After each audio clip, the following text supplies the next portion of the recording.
Shalom saudara-saudara yang terkasih di dalam Tuhan. Bagaimanakah kita hidup menyenangkan Tuhan? Maka firman Tuhan mengajarkan kepada kita, apapun yang kau lakukan, lakukanlah seperti untuk Tuhan. Salam jumpa dalam program Tuhan adalah Gembalaku. Saudara, seringkali dalam hidup kita sebagai orang percaya, kita diperhadapkan dengan pertentangan kepentingan dan keutamaan. Misalnya, antara pelayanan dan pekerjaan. Apakah kita harus mengutamakan pelayanan dari pekerjaan kita? Antara mengasihi keluarga dengan mengasihi gereja. Antara membantu orang berkesusahan dan persembahan. Saudara, tentu juga antara kewajiban kita kepada Tuhan dan kepada negara dan bangsa kita.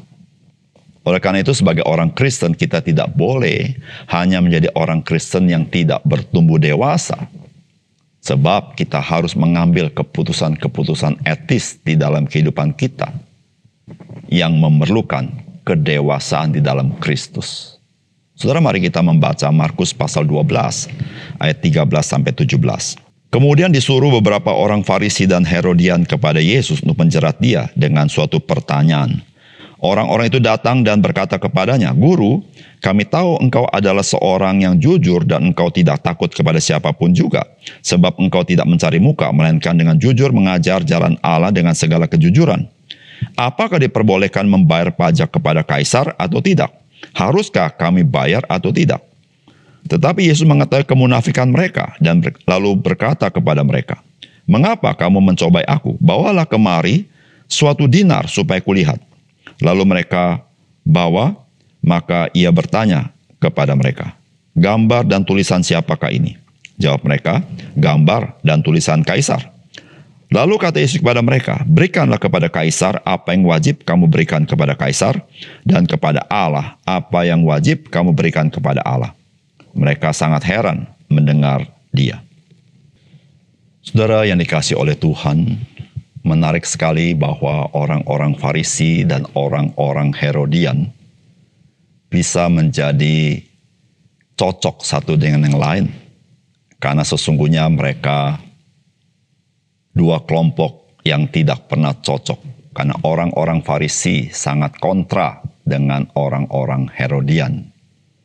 Saudara, namun mereka menjadi orang yang berkoalisi ketika mereka berhadapan dengan Tuhan Yesus. Memang benar ada perkataan bahwa dua faksi bertemu dengan musuh yang sama, maka mereka menjadi koalisi. Saudara, apakah pesan firman Tuhan bagi kita? Yang pertama, ketaatan kita kepada yang berhak menerimanya di dunia ini tidak mengakibatkan kita tidak menghormati Tuhan. Kecuali jika ketaatan itu melanggar kehormatan dan kekudusan Tuhan. Saudara, firman Tuhan berkata, kemudian disuruh beberapa orang Farisi dan Herodian kepada Yesus untuk menjerat dia dengan suatu pertanyaan. Orang-orang itu datang dan berkata kepadanya, "Guru, kami tahu engkau adalah seorang yang jujur dan engkau tidak takut kepada siapapun juga. Sebab engkau tidak mencari muka, melainkan dengan jujur mengajar jalan Allah dengan segala kejujuran. Apakah diperbolehkan membayar pajak kepada Kaisar atau tidak? Haruskah kami bayar atau tidak?" Tetapi Yesus mengetahui kemunafikan mereka. Lalu berkata kepada mereka, "Mengapa kamu mencobai aku? Bawalah kemari suatu dinar supaya kulihat." Saudara, pertanyaan orang-orang Farisi dan orang-orang Herodian ini memang pertanyaan yang menjebak. Karena orang-orang Farisi tidak setuju bahwa umat Allah membayar pajak kepada Kaisar. Tetapi orang-orang Herodian, mereka adalah orang-orang yang setuju bahwa masyarakat Yahudi harus membayar pajak kepada Kaisar. Kalau mereka tidak membayar pajak, mereka tidak menghormati Kaisar.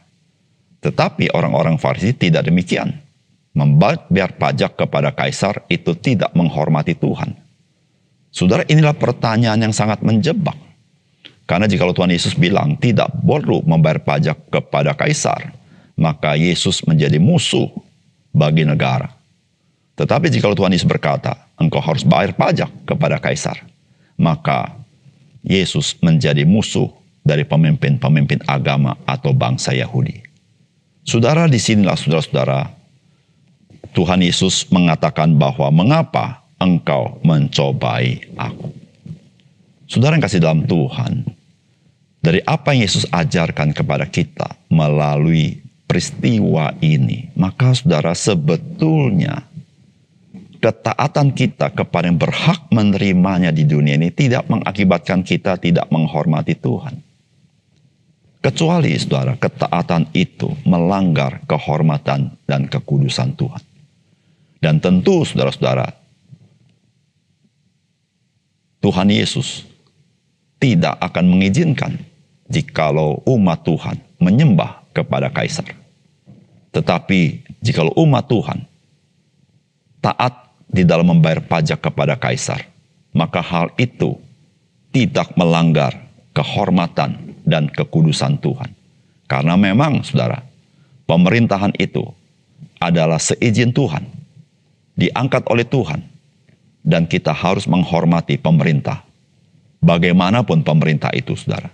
Karena Tuhanlah yang mengangkat, Tuhanlah yang menurunkannya. Hanya saja, saudara, ketaatan kita kepada yang berhak menerimanya, asal tidak melanggar kehormatan dan kekudusan Tuhan. Yang kedua, saudara, kita memberikan kepada Tuhan seluruh hidup kita sepenuhnya dan memberikan kepada mereka yang berhak menerima ketundukan kita sebagaimana yang patut mereka terima. Saudara, firman Tuhan berkata, lalu mereka bawa, maka ia bertanya kepada mereka, gambar dan tulisan siapakah ini? Jawab mereka, gambar dan tulisan kaisar. Lalu kata Yesus kepada mereka, berikanlah kepada kaisar apa yang wajib kamu berikan kepada kaisar, dan kepada Allah apa yang wajib kamu berikan kepada Allah. Mereka sangat heran mendengar dia. Saudara, ketika mereka membawa uang dinar kepada Yesus, maka Yesus menunjukkan di dalam uang dinar itu adalah gambar dan tulisan kaisar. Maka Tuhan Yesus berkata, berikanlah kepada kaisar apa yang wajib kamu berikan kepada kaisar, dan kepada Allah apa yang wajib kamu berikan kepada Allah. Saudara, kita tidak boleh lupa bahwa manusia diciptakan dalam gambar dan rupa Allah. Saudara, apa yang kita patut berikan kepada Allah, yaitu diri kita sendiri. Seluruhnya, seanteronya. Namun, saudara, kita memberikan kepada yang berhak menerima penghormatan kita sebagaimana sepatutnya mereka terima sebagai seorang manusia. Tidak melampaui sepatutnya yang harus mereka terima. Saudara, dalam kasus ini, saudara, pemerintah berhak yang sepatutnya terima dari kita adalah pajak. Ketaatan kita kepada peraturan-peraturan yang tidak melanggar kekudusan Tuhan, itulah yang patut kita berikan kepada mereka. Tetapi, saudara, kepada Tuhan, kita mempersembahkan seluruh hidup kita kepadanya untuk melayani Dia. Sehingga, saudara, di dalam kita melakukan apa yang kita kerjakan di dunia ini, kita lakukan juga seperti untuk Tuhan. Mengapa? Karena waktu kita lakukan untuk Tuhan adalah segenap diri kita yang kita berikan. Artinya apa? Artinya apapun yang kita kerjakan di dunia ini, kita lakukan seperti untuk Tuhan. Termasuk ketika kita menghormati orang lain, termasuk ketika kita mentaati orang lain. Saudara, itu di dalam konteks saya mempersembahkan hidup saya kepada Tuhan. Sehingga, saudara, apa yang kita lakukan, kita tidak melakukan melanggar kebenaran dan kekudusan Tuhan. Karena seluruhnya kita lakukan di dalam konteks saya menghormati Tuhan. Mari kita berdoa. Bapa surga, terima kasih untuk kebenaran firman-Mu.